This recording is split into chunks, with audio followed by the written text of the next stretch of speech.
Fala galera, Vitão aqui, bora para mais um vídeo no canal e hoje eu vou falar de novo sobre Davi. Já vou te pedir para você que não é inscrito, se inscrever no canal e curtir o vídeo, beleza? Hoje eu quero ler 1 Samuel 16, versículo 12.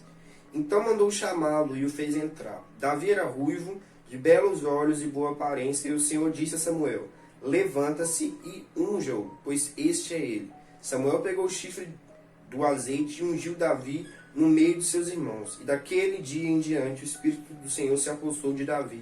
Então Samuel se levantou e foi para Ramá. Bom, eu já falei sobre Davi algumas vezes aqui no canal. Se não me engano, eu já até fiz um vídeo com esse texto ou alguma coisa muito próxima.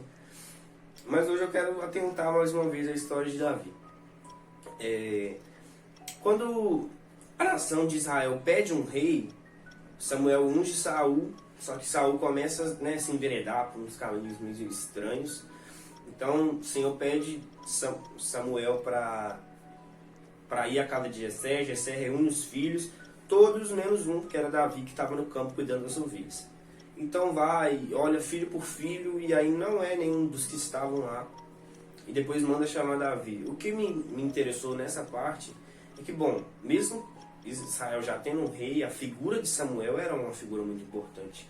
Foi juiz por muito tempo, era um profeta usado por Deus, ou seja, era motivo de honra ter Samuel dentro da casa. E mesmo assim, Jessé não chama Davi para estar ali naquele momento. Então Davi continua exercendo o serviço dele lá. E a Bíblia relata que ele fazia isso com muita excelência, que ele matou o urso, matou o leão. Então os historiadores vão dizer que Davi naquela época tinha entre 16 e 18 anos. Quando ele é ungido rei por Samuel, ele recebe a unção. Mas nesse tempo Saul ainda sentava no trono. E aí desse momento em diante, como a Bíblia fala, o Espírito do Senhor se apossou de Davi. E aí começa, vamos dizer assim, a maturação da pessoa Davi para se tornar um rei Davi. Do pastor de ovelhas Davi para se tornar um rei. Eu quero atentar para isso porque Davi, depois disso, ele vai entregar uma marmita, entre aspas, para os seus irmãos. E aí é onde aquele episódio famoso de Davi e Golias acontece. E nisso Davi, ao longo disso, Davi se torna general de guerra de Saul, acompanha Saul nas guerras, vai tocar harpa para Saul, fica muito próximo de Saul, de Jonatas, filho de Saul. Saul entrega Davi uma das suas filhas, ou seja, Davi por um tempo vira genro de Saul.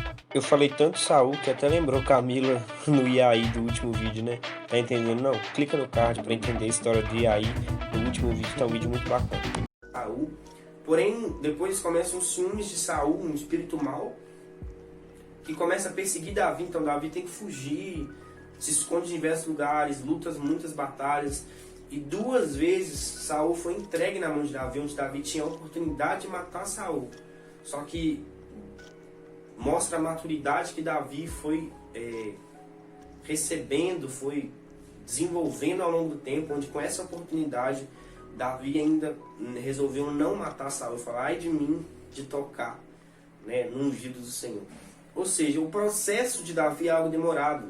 Tanto que no início de 2 Samuel, quando Davi senta no trono para realmente ser rei ali, fisicamente falando, é um intervalo ali de uns 14 anos ali no mínimo, 14, talvez até um pouco mais anos. Então, ou seja, é um processo demorado, um processo de 14 anos é algo muito grande. Só que eu gosto de perceber em Davi como que cada batalha, cada acontecimento, cada luta, a perseverança de Davi, isso foi desenvolvendo nele as características para ele ser o rei que ele foi. Onde Davi foi talvez um dos maiores nomes da nação de Israel naquele tempo e até nos tempos vindouros. Então, para Davi ser e ter o legado que ele teve como rei, ele teve que passar por algumas coisas. Isso mexeu comigo pelo seguinte: no meu caso, vou até contar um testemunho breve aqui, oportunidade aqui, perdão.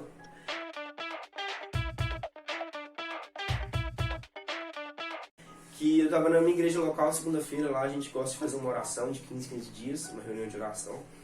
E aí eu lembrei, me veio à memória, quando em 2015, eu tinha 13 anos de idade, quando eu me converti, pouco tempo depois, menos de um ano já me batizei, e Deus me fazia entender que eu ia pregar. Eu não sabia quando, como, se era através de uma câmera, em igrejas, na rua, enfim, mas eu ia pregar. Eu relutei um pouco sobre isso, reneguei um pouco isso no início, mas depois eu acabei aceitando e no início do ano eu criei um canal e pregar para pessoas na rua, por telefone, na igreja local, nas outras igrejas, enfim. E aí eu me questionei, falei, nossa Deus, hoje eu começo a viver um pouco disso que o Senhor falou que eu iria viver, mas e as almas? Porque, bom, quando a gente acredita no poder da mensagem do Evangelho, a gente pensa assim, uau, eu vou falar Jesus te ama para a pessoa vai cair em prantos e vai aceitar Jesus. Mas não é assim que acontece. Não precisa, a pessoa vai receber algo, mas é algo que vai ter que ser desenvolvido nela ao longo de dias, semanas, meses, anos, enfim. E aí o Espírito Santo incomodou meu coração dizendo assim, bom, haverá o tempo das almas, mas eu preciso trabalhar o seu coração, porque quando essas almas cheguem, essas conversões, você tem que entender que não é um número que importa. Não importa se é 100, se é 50, se é 10, se é 1. É a importância de cada pessoa, é entender a importância do que é uma alma ser convertida e não atentar e se gabar pelos números. Isso me quebrou completamente. Eu vi o que Deus tem feito através de processo, sabe, maturar o coração, a mente da pessoa. E eu creio que você pode estar vivendo isso. Talvez você recebeu promessas, recebeu coisas na sua vida através de pessoas, no seu íntimo com Deus, no seu quarto, e Deus falou que você ia viver algo, e você falou, uau, que legal, vou viver algo, e não está vivendo. Mas eu quero te lembrar que as coisas necessitam de um processo. Tem até uma música que eu gosto que fala assim, toda promessa tem seu tempo de espera, mas Deus já decretou vitória nessa guerra. Então assim como Davi passou por processos, assim como eu estou passando por processos, eu creio que você também vai passar. Talvez não vai ser de 14 anos, pode ser menos, pode ser mais. Mas eu creio que Deus tem que trabalhar algo no seu coração e na sua mente, uma maturidade para viver aquilo que Deus deseja. Porque só vive as promessas de Deus os filhos maduros. Então é essa maturidade que Deus quer tratar comigo e quer tratar com você. Então abre o seu coração para isso, para essa maturidade, para esse agir de Deus. Eu creio que eu não sei em quanto tempo, mas com essa liberdade, esse quebrantamento, essa vulnerabilidade diante de Deus, você vai viver essas promessas. Não se esqueça de lembrar sempre quem Deus é. Porque Saul errou quando começou a olhar muito para si, mas Davi sempre olhava para Deus. É isso que eu queria deixar hoje para você. Falou!